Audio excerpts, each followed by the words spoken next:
करून इंद्रणीच्या डोहामध्ये देह त्याग करणारा लेकरांकरता फक्त बाप हे कधी विसरू नका. म्हणून महाराज म्हणतात, बाप करी जोडी लेकुराची ओढी. आपलं संपूर्ण आयुष्य पानाला लावणारा बाप आहे. माझ्या समोर माझ्या बहिणी बसलेल्या असतील. खरं सांगू ताई, इकडे माझ्याकडे बघा, मी तुमच्या भावासारखा आहे. एक वाक्य नारदाच्या गादीवरून एक घरी घेऊन जा गड्या. जांभोतकर घरी घेऊन जा, जीवनाचं सोनं झाल्याशिवाय राहणार नाही. अरे तुम्ही पळून गेले नाही, आमच्या बापाचं काहीच जाणार नाही. पळून जाऊ नये याही मताचं मी अजिबात नाही. पण श्रमलेल्या बापासाठी, लेकीसाठी श्रमलेला बाप काय करू शकतो? ऐका, मग त्या लेकीने विचार केला पाहिजे. श्रमलेल्या बापासाठी लेक नारळाचं पाणी किती गोड आहे. ऐका, श्रमलेल्या बापासाठी लेक नारळाचं पाणी, लढणाऱ्या लेकीसाठी बाप बुलंद कहाणी. हरवलेल्या नात्या गोत्यांत ती पोरच शहाणी. नाती सांभाळणाऱ्या लेकीसाठी बाप पाठी राखावानी. वावर मोठेपणाच सर्वत्र घरी राहणी साधी. राजकारणातून समाजकारण ही बापाच्या विचारांची गाणी. जाणता बाप तो दैदिप्यमान जिंदगानी. मंद हसत आशीर्वाद देई आपुली सावली मोठी कहाणी. श्रमलेल्या बापासाठी लेक नारळाचं पाणी, लढणाऱ्या लेकीसाठी बाप बुलंद कहाणी. जीवन थोडं जगा पण चांगलं जगा. ए माय, इकडं माझ्याकडे लक्ष द्या. ताई, हो आई, ए ए ए इकडं माझ्याकडे लक्ष द्या. तुम्हाला माहिती आहे तुमचं माहेर पण कुठपर्यंत आहे? माहिती तुम्हाला? जो भाऊ ज्या बहिणीला बघत नाही, आता भाऊबीज जवळ आली. ए ए ए तुम्हाला माहिती, जोपर्यंत माहेरामध्ये तुमची आई जिवंत होती तोपर्यंत लेकीसाठी सोन्याचा धूर निघत होता. ज्या दिवशी माहेरातली आई आणि बाप नावाची पडद्यामागचा खरा कलाकार निघून गेला, त्या दिवशी कथिलाचा धूर सुद्धा निघायचा बंद झाला. माय, जोपर्यंत माहेरामध्ये आई जिवंत, जोपर्यंत माहेरामध्ये बाप जिवंत आहे, तोपर्यंत मुलीचं माहेर पण. एकदा माहेरातला बाप गेला तर मुलीचं माहेर पण संपत. तुम्ही चांगला विचार करा बरं. समजा तुमची आई माहेरामध्ये जिवंत आहे, तुम्ही तुमच्या लेकराला घेऊन चाललात, ती म्हणते माझा नातू येऊ राहिलाय. लोकांच्या बांधावरची जीवन व्यतीत करून आपल्या पदराला गाठी मारून 10 रुपयाचा, 5 रुपयाचा ठोकळा, 2 रुपयाचा ठोकळा बांधून ठेवित होती, कारण माझा नातू येणार आहे. जाऊ द्या बरं, ती तुमची आई, ती तुमची आई गेली ना, हे जगात तुमचं कोणी नाही. तुमचा बाप गेला ना, हे जगामध्ये तुमचं कोणी नाही.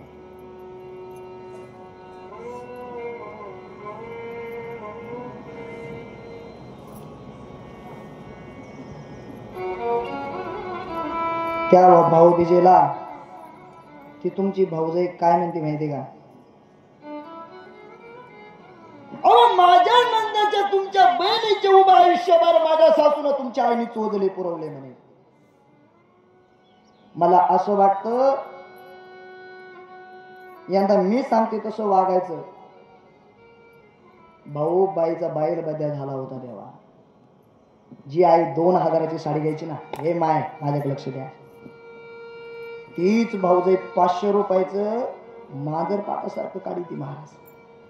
कोण कुणासाठी नाही, कुणाचे कुणी. आईन बाप गेला ना, कोण नाही कुणाच महाराज. आता लग्न झालं तर मुलगी सनाट फुलाच्या गाडीकडे निघते महाराज. काही काही अगोदर बिन फुलाच्या गाडीतच फिरत आहेत महाराज. पण खरं सांगू, तुमच्या जिंदगीवरती थोकण्याजोग आहे माय. उभं आयुष्य श्रमलेल्या बापासाठी लेक नारळाचं पाणी, राबणाऱ्या लेकीसाठी बाप बुलंद कहाणी. मग लेकीनं असं का करावं? खरं सांगू दादा, सोलापूरला कीर्तन होतं. बाबा बाबा हे आमचे आजोबा माझ्या समोर बसलेले. मी तिथे कीर्तनामध्ये सहज म्हणलं, मुली हो तुम्ही पळून जाऊ नये मताचं मी अजिबात नाही, पण पळून जाताना जन्मदात्या बापाची रोडनी चालताना खाली मान होईना असं कधी वागू नका. कीर्तन झालं ती पोरगी माझ्याजवळ आली. ती म्हणजे महाराज तुम्ही कीर्तन खूप छान केलं बरं का, व तुम्ही मुलींच्या भावना दुखवल्या. म्हणलं ताई मुलींच्या भावना दुखवल्या, मला अलगद थोडं हसू आलं बरं का. काय तुझी भावना दुखवली रे बाळा? आणि पळून जाण्याचं काय हो, तुमच्या बापाचं काय जाते? मला याद राख बाळा मी एका मुलीचा बाप आहे. खरं सांगू ज्या दिवशी मी घरी जाईन ना महाराज, मला 2 मुलं आहे हो, मुलगा आणि मुलगी. मुलगा 2 वर्षाचा आहे, मुलगी 3 वर्षाची. मला लय जर राग आला ना, मी लेकीचा राग लेकावरती काढतो महाराज, पण लेकीला अजून 4 बोट सुद्धा लावली. 2 घरचा उद्धार करणारी माझी लेक आहे. लेकी करतात बापले जीवन जगतो. रावरीला कीर्तन असेल आणि सकाळचं पुढे जर वांबुरीला कीर्तन असेल तर वांबुरीचं कीर्तन सकाळी बघू.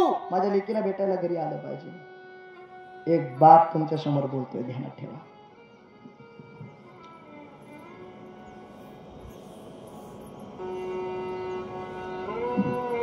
छत्रपती शिवाजी महाराज या महाराष्ट्राचा जाणता राजा 32 मन सोन्याच्या सिंहासनावरती बसलेला आहे. डोक्यामध्ये बाबा सोन्याचा मुकुट आहे. 32 मन सिंहासन आहे सोन्याचं. आणि ढसढसा रडत होते. अरे माय रंग मालातून असणाऱ्या माझ्या असणाऱ्या मासाहेबांच्या कानावरती आवाज पडला. जिजाऊ मासाहेब खाली उतरल्या. शिवबांच्या जवळ आल्या. मासाहेब जिजाऊ म्हणतात, राज 32 मन सोनं आहे, सिंहासन आहे, तुमच्या डोक्यामध्ये सोन्याचा मुकुट आहे, तुम्ही ढसढसा रडताय, महाराष्ट्राच्या राजाला शोभत का? परंतु त्यावेळी छत्रपती शिवाजी महाराज म्हणतात, मासाहेब हो मासाहेब, 32 मन सोन्याच्या सिंहासनावरती बसलेला, सोन्यामध्ये सोन्याचा मुकुट धारण केलेला एका बापाचा मुलगा राजा छत्रपती पाहिला. माझा बाप जिवंत नाही, मला याचं दुःख होतंय. जाणता राजाने, महाराष्ट्राच्या जाणत्या राजाने सुद्धा बाप गेल्यानंतर हमरडा फोडावा. म्हणून वाबळे माऊलींचे गीते बरं का, तिने गोड वर्णन करतात. मला कसं होतं या